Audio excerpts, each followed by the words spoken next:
Faoi láthair tá mé gimmert fifi a héan fanne an condaí intrum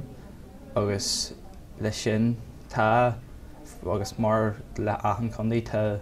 tún an de táisiil agus ruí mar sin eil agus sílim ghfuil sinna gart mar tá sé dír le bheith táisiil chunach le hí agus ruí mar sin ach fan tú sin aráis agus tá tú gimmert fan de fanne gra an tíir agus do grand sport don agus don condaí.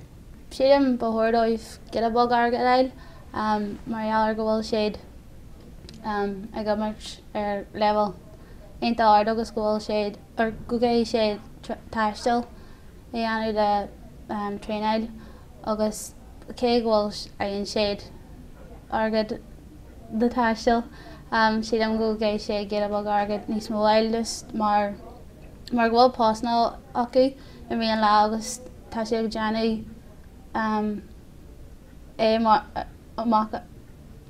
ar thuid am a hain. Bhíonn sé gobar an leabhar fad imíonn siad ón obair tin sé bhála tin sé ag tréanáil imreoiríonn siad beidir trí ceithre an aine seairne ní féin siad pinrúim agus agus sin tá siad sás imirt ar seán an condaí ach ar feadh mar ag sort imreoirí sagros le hiid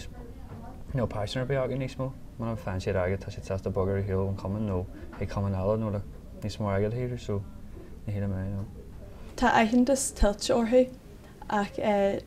níl siad ag imirt pheil gheall na commógaíocht agus ní raibh meise ag imirt pheil gheall do Dhún don táirgad. Bheithín bráide agus bhí bráide orm gansaí an Dhún a caithú. Agus tá codúán maidir leis na talaí taisteal nó ruderbí eile ach ag an tearann le nó tá sin anmhaith a bheith ag imirt pheil gheall do chundaí.